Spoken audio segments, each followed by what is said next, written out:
So the Fed is now spooked. They're being pressured to do something drastic. Take a listen to Chicago Fed President Austin Goolsbee on Tuesday after this report dropped. He all but admits they screwed up. Watch. Let's bring in Chicago Fed President Austin Goolsbee. Austin, thanks for joining us this morning. Good to see you again, Steve.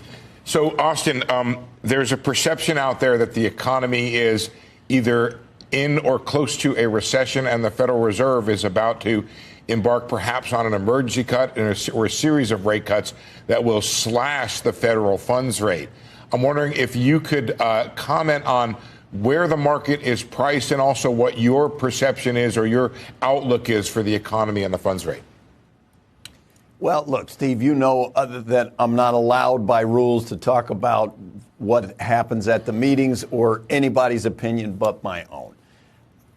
I've been saying to you for a long time that we've been in a restrictive posture at the Fed. If you look at the Fed funds rate minus inflation, the real Fed funds rate is as high as it's been in a long time, and we're at the peak even in this cycle as inflation comes down. And you only want to be that restrictive if you think there's fear of overheating, and that these data, to me, do not look like overheating. Look, if you've been waiting on the sidelines, building your cash position up, basically staying liquid, you are in good shape. We're not far out now from a landing, and all this happening right before election time. The Fed is in a pickle.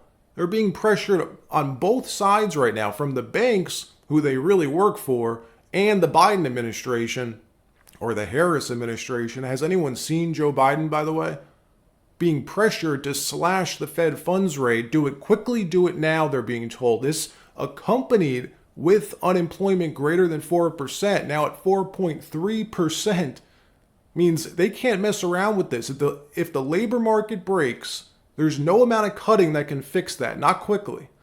That means the next Fed meeting in September starts an entirely new phase. The waiting period that we've been living with the last few years is over.